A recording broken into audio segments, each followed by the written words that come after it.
And thank you, Laura. Thank you. Thank you for this beautiful song. A love song. I just got back from Italy, so I felt at home once again. Thank you. I feel at home here. I am very fortunate myself because I teach health classes and stuff like that, and truly I am very healthy. Very healthy. I don't know what disease is part of my vocabulary, or I never get sick. But also, I have a tremendous energy.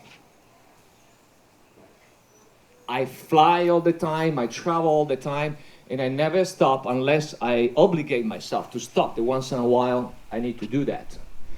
The reason why I have that energy, and energy is power. Energy is money, but the reason why I have that energy is the number one, I am surrendered to God. Number two, I have my Father with me. And that gives me a tremendous power. Number three, I have a few brothers behind my back. If ever anything happened to me, let's say that I'm flying over the Amazon and my flight crashed, I know that they will come and get me. And that gives me tremendous, tremendous power. And for a long time, I didn't have a great relationship with my father. And when we got things together, I felt a spiritual power that it was only possible among men. And really what I want to talk about, what I want to share is just a few things about this spiritual power. This spiritual power that is possible among men. We started to have, when we talk about men, we talk about different kind of men. We talk about poets, we talk about doctors, we talk about politicians, we talk about homosexuals, we talk about lovers, we talk about masters, we talk about all kind of men. But initially, going through biblical histories, we have something like called Adam and Eve. But if we go back, even or perhaps at the same time, in other ways, in other spiritual traditions, we have Shakti and Shiva, or the yin and the yang. So we have two energies. One is male, the other one is female.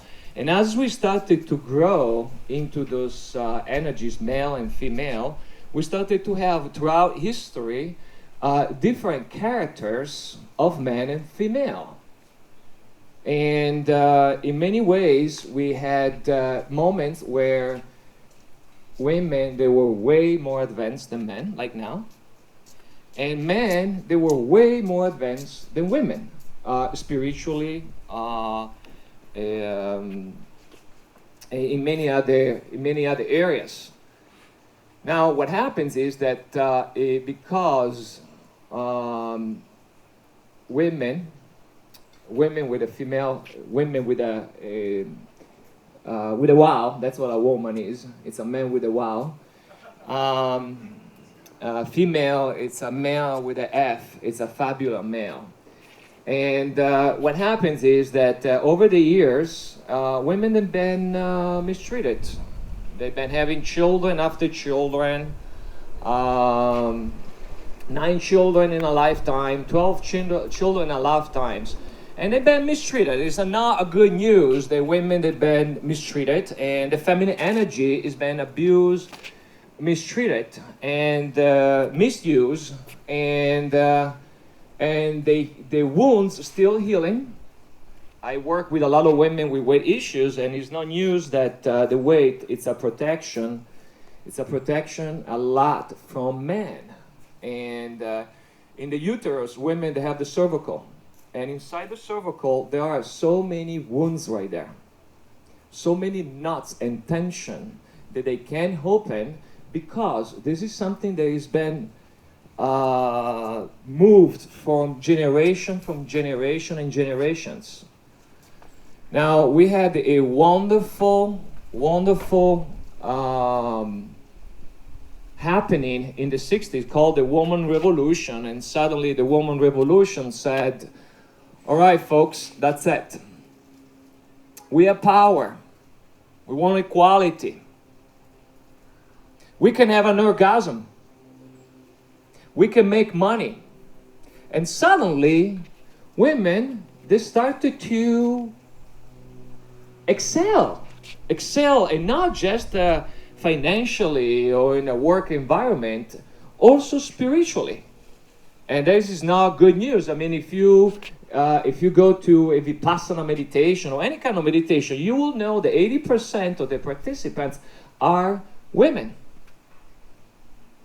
And the Woman Revolution was very, very important because in that moment, the woman gender started to really evolve tremendously.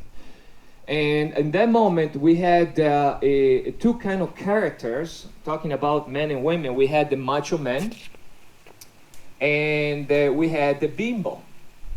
And I'm just characterized some names over here. What is the macho man? The macho man was the man that was very interested on how big the breast was.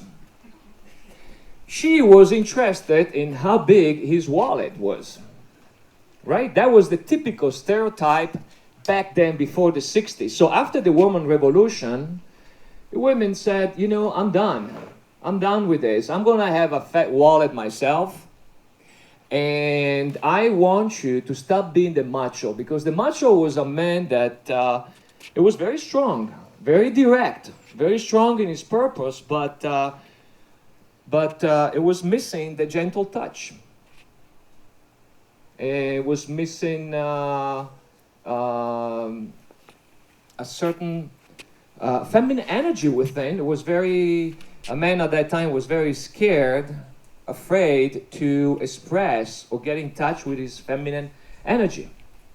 So what happens after the Woman Revolution, there's been a complete change between a man and a woman. She started to embrace the masculine energy, and he started to embrace the feminine energy. And this is around the time of the hippies, where men, they started to grow their hair, dancing, singing, going in the forest, and smoking weed, and just spend time together. The macho man used to spend time together watching sport. It's still happening now, watching sport or competing or things like that. The feminine men started to meet together. They started to cry together. They started to talk about emotions. And the macho man conversation, it was just more like ping pong. The macho man would say, how you doing today? Good. That's it. And the feminine man, though, how you doing today? Oh, let me tell you what happens. I woke up this morning, I had a backache, and then my mother called me, and bang, and bang, and bang, and bang. I keep going like this. Now, this was a tremendous, beautiful transformation that I went through myself. Because more we go towards Europe, and then we'll go Afghanistan, India, and other places, but we'll still find a lot of macho, stereotype kind of man. And when I came from Italy, I was actually a big bodybuilder. I was 3 times the way you see right now. And I was very afraid of my feminine side. So I came to what I call Girlifornia. And I started to embrace my feminine sides. I ended up teaching ecstatic dancing. From being this bodybuilder, big macho, I started to teach ecstatic dancing, love. I still teach seminars about love, but in a different way. And now what happens is, there's something happened at that time, and it's still now, that the polarity started to disappear, in a sense that sexual. I work with a lot of couples, and one of the problems is sex. Sex started to disappear because when there is not a defined difference of polarities, suddenly attraction and passion disappear. And so, even though it was extremely necessary for the evolution of a man and evolution of a woman to, for the man to embrace the feminine side and for the woman to embrace the masculine side, it was essential. It was beautiful. However, now we are in a point where we are in a place to swing the pendulum again. We are about to change again. And what I call the new millennium man, if you imagine the macho was very much, I call him, was a man that was very much into his balls. And the feminine man is very much into his heart. The new millennium man is the feminine man that finds his balls back. And I'm serious about this. And it's a new man that because one of the things I noticed that when I came here from Italy, that there was not so much bonds between men anymore. I realized that there was a lot of competition, a lot of fear of our own masculinity, and a lot of women are afraid of masculinity. But I'm here to say that there is nothing to fear when you have balls and a heart. Now, if you have only balls, that can be a different thing. I'm talking about balls and a heart.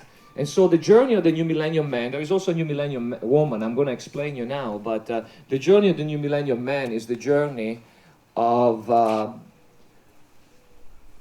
soldier that becomes a prince and get into a king. Or a seeker, a prophet, and an apostle. And let me get what does that mean. It means that achieving the king is that there is not competition between men. There is love between men, but if the macho guy, they used to get together to watch sport, to compete.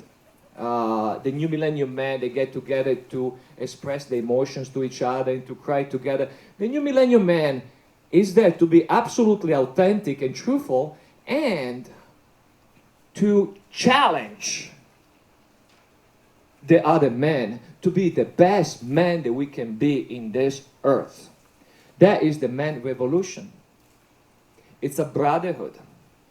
It's a place where men, they are not afraid of each other anymore. It's a place when, and I'm talking about all kind of men. They are different. We all have a masculine essence or feminine essence, and everybody's born in a different way. But I'm talking about a man is a man, and I happens that personally I have tremendous love for men.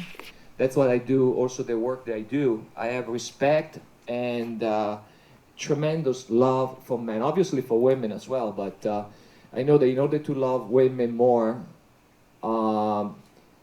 We have to find, as a man, a deeper, and I see some guys here, I already feel the energy is moving or something, because there are some deep men in this group already. I can sense it and I feel it. What does it mean to be a deep man? It means that be connected to our purpose and to go to work together. Because you know what, guys? Deep inside, we're all a bunch of squirrels. We're all a bunch of squirrels. That is the truth. However, the squirrels, they can have balls as well. And those balls can love like crazy. Can love like crazy. Because talking about the feminine, you know, one of the main traits of the feminine is to receive love. Right? Is to receive love. And in order to receive the deep love, we have to be absolutely connected to all the chakras. The heart, we've been working for the heart for a long time, but also the lower part of our chakras to open completely. I give you an example, like an old stereotype of masculinity of men. It would be Scarface. Have you seen Scarface? It would be Scarface, Al Pacino and Scarface. And a typical, let's say, more evolved, more in touch with his feminine man would be Eckhart Tolle, right? So that would be the Eckhart Tolle. Now, the New Millennium Man, it's a Scarface with the heart of Eckhart Tolle. That's the New Millennium Man. And the only way to evolve into that way is for men to spend time together, not in competition, but in challenge, in love, and into growth. Because if you help enough men to pursue the purpose and to keep growing in the purpose, for sure you will achieve yours. And in order to start to connect to that, by the way, I'm just going to say very quickly about the feminine. If the old woman was the bimbo we were talking about, was like a Sharon Stone in Casino, and the more masculine would be someone that has more self-worth, like Hillary Clinton. So the New Millennium Woman is a Sharon Stone in Casino with a self-worth of Hillary Clinton. She has the light of Sharon Stone, but she also has the strength and the self-love that perhaps someone like Hillary Clinton was able to develop herself into the world and to do what she's doing. And so this is time for us, for a man, we have a beautiful, a great, an amazing opportunity to grow. Because the female gender evolved so much that for us, in order to swing the pendulum and really go to the next level, we really have to do a deep work, a spiritual work, and work in a foundation. And in order to do that, what a gift. Thank you, women, for doing that, by the way, because the only way to be able to go to their level is because women, they are so evolved right now. What a gift. Ladies, I know that you've been hurt. I know that you carry a lot of pain inside. But men, they have pain too. We have a lot on our shoulders.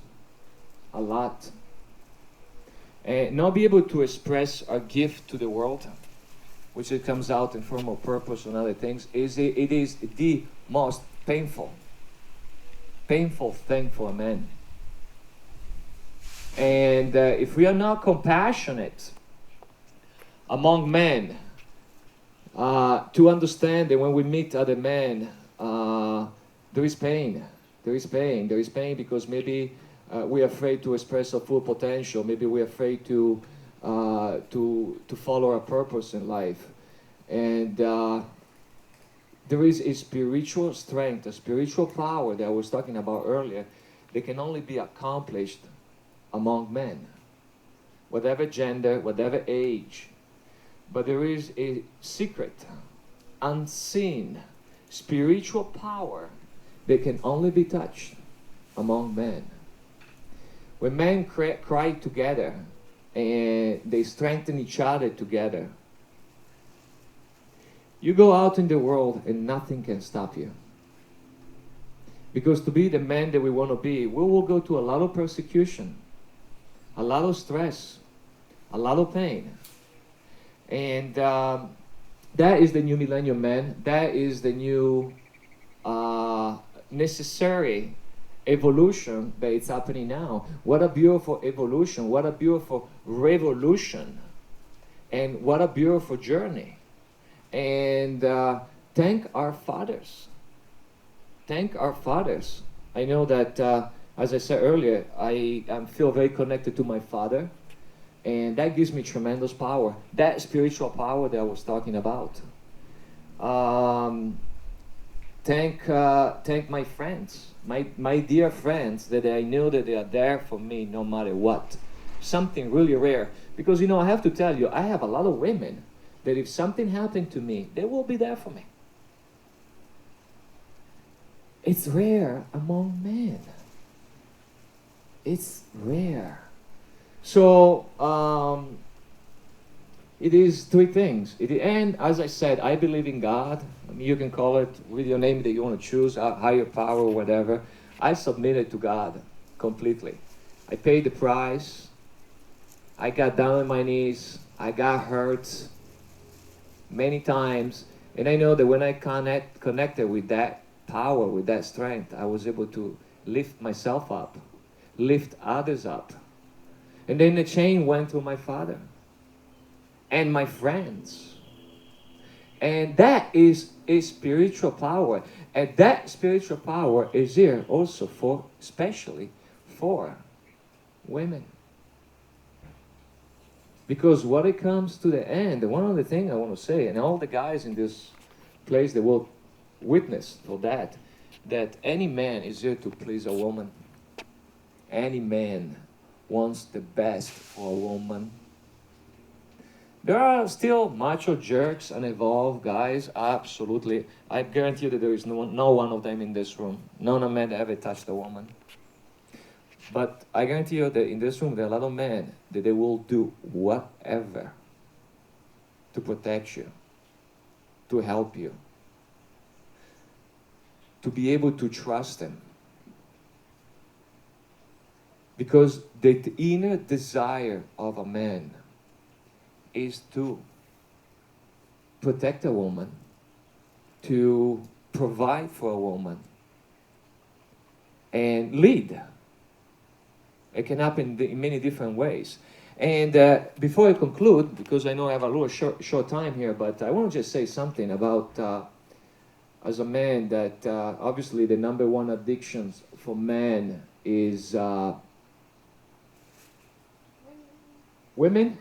Yeah, it's sex. It's definitely sex. It is the number one addiction for men. And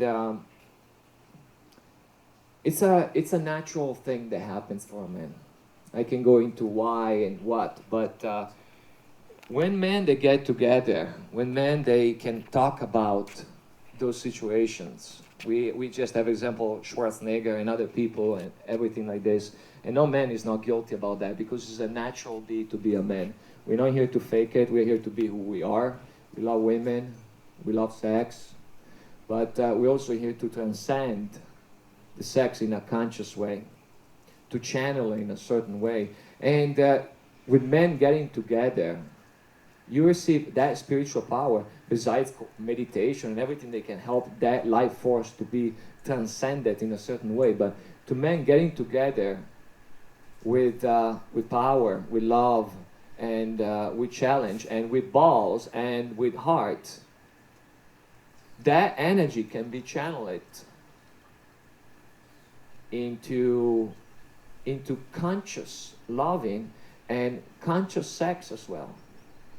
And it's absolutely very, very powerful. I want to thank you, all the women in this room, in this garden, for listening. And I feel the men here. I can sense a lot of honorable men, a lot of warriors, a lot of men with balls and a present heart. I love the word balls. I'm sorry, but and I'm still holding back a little because we don't know each other. But I love to be absolutely try to get in touch to their reality, and I know that's what is the juice. I just tell you a little story before I finish. That one time God was on the earth, and it was really, really sad because everybody on the earth wanted to chase God. Because they lost a child, they lost all the money, and everybody blamed God. So they were looking to God to beat God up. So one day God called his angels around and said, I need you to help me. I don't know where to go. I don't know where to hide. And so one of the angels said, why don't you go in the Himalaya? And God said, no, sooner or later, Hillary will come and get me. Another angel said, why don't you go to the Atlantic? He said, no, sooner or later, Christopher Columbus will cross the Atlantic and we'll find him. So one of the angels that was very smart says, Why don't you hide inside people? And nobody will find you there. And God said, that's a good idea. And you know where he went to hide? In the balls! In the balls! I know that you were waiting for me to tell you the heart. We've done it in the heart. The juice is in the balls. Thank you for listening a crazy man today. Thank you, Laura. Thank you, Bob. Thank you, everybody. Let's hear from Alfonso. Woo! Do not forget, it is in the ball.